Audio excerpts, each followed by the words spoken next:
moi je le connais. Quand la femme du prophète Ekan est morte, là, ça n'a pas chauffé. Tout le monde parlait de ça, même le frère. Papa Eric disait que c'est lui qui a tué sa femme. Ouais. C'est Eric qui disait c'est un pasteur. Oui, il avait prié, où le Seigneur lui avait montré. Voilà, papa Eric peut lui demander, non. Il dit qu'il avait prié. Le Seigneur lui a montré. Le Seigneur lui a montré.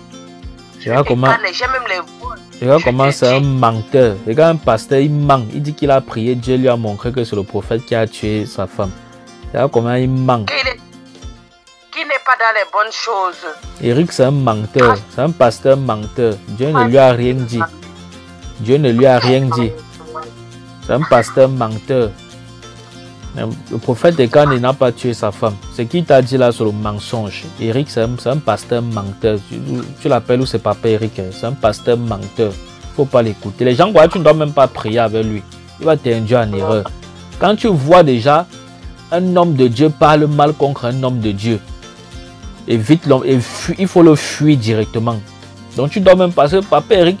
Mais ça m'étonne que depuis même tu pries avec lui, tu as tous les mêmes problèmes. Comment?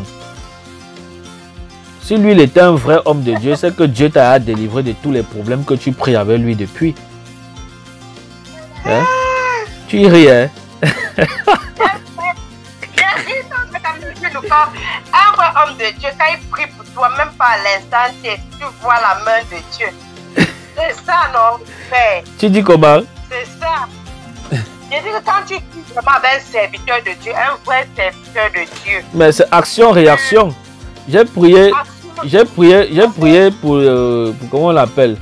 J'ai prié pour comme ta fille là. Elle avait la boule sur la tête, ça a disparu. C'est ça Dieu. Ce n'est pas de bavarder seulement. Dieu opère. Maintenant, papa Eric, pasteur Eric, lui il vient. Ça fait combien de temps qu'il prie sur ta situation jusqu'aujourd'hui, ce n'est pas résolu. Parce que la bouche qui prie en même temps, c'est la même bouche qui insulte d'autres hommes de Dieu. Et là, c'est que lui-même, un homme de Dieu, il dit que le prophète Ekan a tué sa femme. Il était là quand le prophète Ekan a tué sa femme. Maintenant, toi, tu peux avoir un pasteur comme ça, là, qui prie pour toi. Tu crois que Dieu va exaucer? Non, dis-moi, maman Nadine, Dieu va exaucer? Non. Alors, donc, papa Eric, là même, ou c'est pasteur Eric, là, tu dois le fuir même. Tu dois plus prier avec lui. Parce qu'il sabote d'autres hommes de Dieu. On priait avant, hein. Voilà. Tu ne dois même pas l'écouter. Quand il t'appelle même, écoute-moi, quand il t'appelle même déjà pour te raconter, pour saboter d'autres hommes de Dieu, raccroche-le au nez. Tu comprends un peu? Parce qu'un pasteur ne doit pas saboter un autre homme de Dieu chez aux brebis. C'est pas normal. On ne doit même pas saboter un homme de Dieu. C'est pas bon, c'est pas juste devant le Père des esprits des prophètes. Tu comprends? C'est comme moi, Dieu m'a appris. C'est la sanctification. Donc, tout ce que même mon ministère est fondé sur la crainte de Dieu. Mon ministère est fondé sur la crainte de Dieu. Donc, je ne peux rien faire qui est contraire à la parole de Dieu. Tu comprends un peu? Sauf si ça arrive dans l'ignorance. Mais je prie pour la grâce de Dieu dans ma vie. Donc, n'écoute, quand tu vois, il insulte le prophète Ekan et comme ça, il dit qu'il a tué sa femme, tout ça. Il t'appelle pour ça, raccroche-le au nez. C'est son travail qu'il est là pour prêcher la bonne nouvelle aux gens ou bien il est là pour dire que le pasteur Ekan a tué sa femme. En plus, un homme de Dieu, ça n'a pas de sens. Parce que c'est étonnant. Tu comprends un peu? Je ne le considère même pas comme un homme de Dieu parce qu'il a besoin de délivrance lui-même. Tu comprends un peu? Voilà, donc c'est ça le problème. Donc c'est ça. Oui, rien, oui, c'est vrai que c'est un faux homme de Dieu, c'est tout. Qui est un faux homme de Dieu? Quelqu'un de nous. Le prophète Ekan. Qui dit ça? Tout le monde, toi tu ne sais pas, tout le monde. Mais ce qui m'étonne, c'est que c'est comme mon fils spirituel. Hein. Je me rappelle où c'était en 2017 quand j'étais en Allemagne. Il était tourmenté par les démons. Il m'appelait, c'est moi qui priais pour lui. C'est moi qui priais pour lui.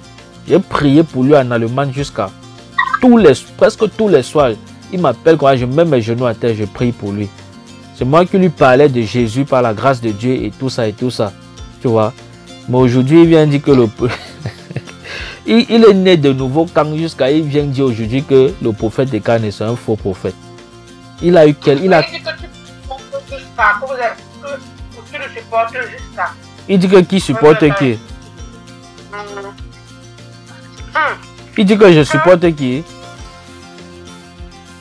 Le prophète Ekane là. Non, je ne sais pas que je supporte le prophète Ekane. C'est que je soutiens ce que Dieu m'a dit. Je soutiens ce que Dieu m'a dit que j'accepte.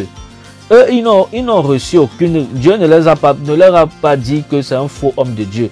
Et ils voient seulement sur l'apparence comme ça, ils disent que c'est un faux homme de Dieu. Parce qu'ils voient, Georges Nama a dit qu'il a tué sa femme. Les 8 gospels ont dit qu'il a tué sa femme. Eux aussi, ils viennent s'associer sans chercher l'information si c'est vrai ou si c'est faux. Ils s'associent aussi, ils disent que c'est un faux homme de Dieu. De nouveau, le prophète Ekane, c'est son grand-père spirituel.